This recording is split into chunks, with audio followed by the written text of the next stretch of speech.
ഈ കാണുന്നതാണ് പാഞ്ചാലിമേട്. ഇവിടെ എത്തുന്നവരെ വീണ്ടും വീണ്ടും ഇവിടേക്ക് ആകർഷിക്കാനായിട്ടുള്ള മനോഹാരിതയോടു കൂടിയ ഒരു സ്ഥലമാണിത്, പാഞ്ചാലിമേട്.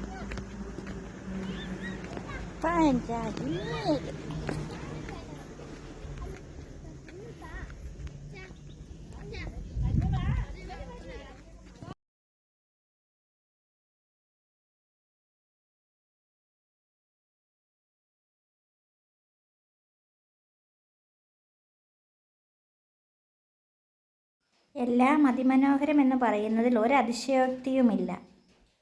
ഫാമിലിയായിട്ട് കൂടി വന്ന് വിശ്രമിക്കാൻ പറ്റിയ ഒരു സ്ഥലം തന്നെയാണ് പാഞ്ചാലിമേട്.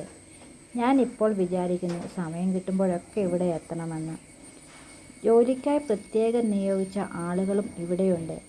ശബരിമലയിൽ പൊന്നമ്പല നടയിൽ കത്തിക്കുന്ന മകരവിളക്ക് സംക്രാന്തി ഇവിടെ നിന്നാൽ കാണാൻ സാധിക്കുമെന്ന് പറയുന്നു.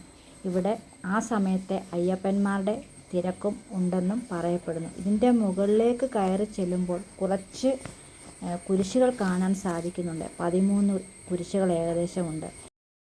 ഈ കുരിശുകൾ ദുഃഖവെള്ളിയാഴ്ച ക്രിസ്ത്യാനികൾ ഇവിടെ വന്ന് കുരിശിൻ്റെ വഴി ആഘോഷിക്കുന്നതാണ് എന്ന് പറയപ്പെടുന്നുണ്ട്.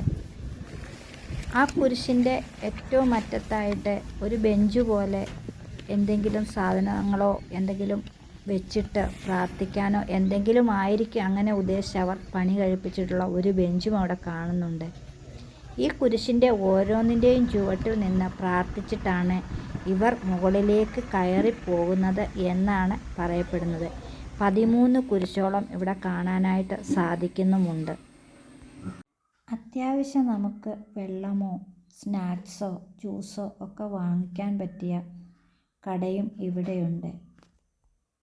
ഇതിന് പാഞ്ചാലിമേട് എന്ന് പറയപ്പെടുന്നതിന് ഒരുപാട് കാരണങ്ങളുമുണ്ട്, ഒരുപാട് തെളിവുകളുമുണ്ട്. പാഞ്ചാലി ഉപയോഗിച്ചിരുന്ന കുളവും അതുപോലെ പഞ്ചപാണ്ഡവന്മാർ ആഹാരം തയ്യാറാക്കാനായിട്ട് ഉപയോഗിച്ചിരുന്ന കല്ലുകളും അടുപ്പ് കല്ലുകളും ഒക്കെ ഇവിടെ കാണാനായിട്ട് സാധിക്കുന്നത് തന്നെയാണ്. പാഞ്ചാലിയെ ഉപദ്രവിക്കാൻ വന്ന ആനയെ ശപിച്ച് കല്ലാക്കിയ ഒരു രൂപവും ഇവിടെ കാണാനായിട്ട് സാധിക്കുന്നതുണ്ട്. ആ കല്ലിനെ ആനക്കല്ല് എന്ന് തന്നെയാണ് പറയുന്നതും. ഇവിടെ കാണുന്ന കുളം പാഞ്ചാലിക്ക് കുളിക്കാനായിട്ടുണ്ടാക്കിയതാണെന്നും അതുപോലെ തന്നെ ഉപദ്രവിക്കാൻ വന്ന ആനയെ പാഞ്ചാലി ശപിച്ച് കല്ലാക്കി മാറ്റിയ ഒരു കല്ലും ഇവിടെ കാണാനായിട്ട് സാധിക്കുന്നതുണ്ട്. അതിനെ ആനക്കല്ല് എന്നാണ് പറയുന്നത്. പാണ്ഡവന്മാർ ഭക്ഷണം പാകം ചെയ്യാൻ ഉപയോഗിച്ചിരുന്ന കല്ലുകളും ഇവിടെ കാണാനായിട്ട് സാധിക്കുന്നതുണ്ട്. അടുപ്പുകല്ല്, ഇതൊക്കെ പഞ്ചപാണ്ഡവന്മാർ ഇവിടെ താമസിച്ചു എന്നതിന് തെളിവ് തന്നെയാണ്. ഇതൊരു ഐതിഹ്യമായിട്ടാണ് നമ്മൾ കണക്കാക്കുന്നത്. ഇവിടെ താമസിച്ച് മടങ്ങുന്നതിന് മുമ്പ് പഞ്ചപാണ്ഡവന്മാർ ആരാധിച്ചിരുന്ന ദുർഗാദേവിയുടെ വിഗ്രഹം മലയന്മാർക്ക് നൽകിയിട്ടാണ് പോയതെന്നും അവർ ആ വിഗ്രഹം അവരുടേതായ രീതിയിൽ ആരാധിച്ചപ്പോൾ അവർക്ക് ദോഷങ്ങളുണ്ടായി അവർ അത് വിട്ടിട്ട് പോയി എന്നുമാണ് പറയപ്പെടുന്നത്. അങ്ങനെ ഒരു ഐതിഹ്യവും ഉണ്ട്. ആ മലയന്മാർ ഉപയോഗിച്ചിരുന്ന ആ ക്ഷേത്രം അങ്ങ് മുകളിലായിട്ട് കാണാനായിട്ട് സാധിക്കുന്നതാണ്. ശ്രീ ഭുവനേശ്വരി ക്ഷേത്രം എന്നാണ് അതറിയപ്പെടുന്നത്. ഇവിടെ മനുഷ്യവാസമില്ലാതായപ്പോൾ 16 കിലോമീറ്റർ അകലെയുള്ള വള്ളിയങ്കാവ് ക്ഷേത്രത്തിലേക്ക് ഇവിടുത്തെ ദേവി പോയി എന്നുമാണ് ഐതിഹ്യം. എത്രയധികം ചിലവഴിച്ചാലും മതിവരാത്ത കാലാവസ്ഥയാണ് ഇവിടെയുള്ളത്. ഇവിടുത്തെ സൂര്യോദയവും സൂര്യാസ്തമനവും ഇവിടെ നിന്ന് കാണുന്നത് തന്നെ അതിമനോഹരമായ കാഴ്ച തന്നെയാണ്.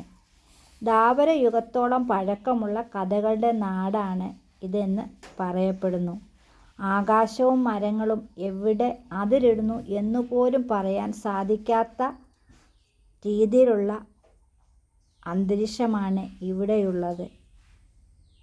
നമുക്ക് എത്ര കണ്ടാലും മതിവരാത്ത അന്തരീക്ഷവും സാഹചര്യങ്ങളുമാണ് ഇവിടെയുള്ളത്.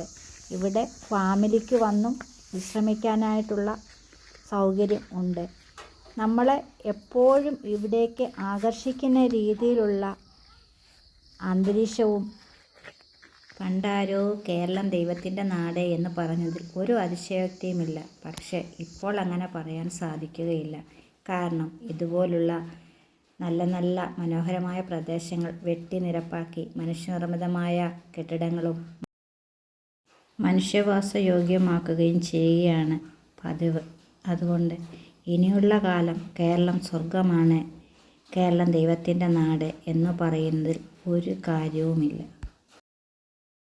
നടന്ന് ക്ഷീണിക്കുമ്പോൾ വിശ്രമിക്കാനായി അവിടെയിവിടെ സിമൻറ്റിൽ നിർമ്മിതമായ ബെഞ്ചുകളും അതുപോലെ തന്നെ കൂടാരങ്ങൾ പോലെയുള്ള കുടിലുകളും സുലഭമാണ്. ഇതിൻ്റെ ഉള്ളിൽ പ്രവേശിക്കണമെങ്കിൽ എൻട്രി പാസുമുണ്ട്. അപ്പോൾ വീണ്ടും വേറൊരു ട്രാവൽ ബ്ലോഗുമായി നമുക്ക് വീണ്ടും കാണുന്നത് വരെ വണക്കം.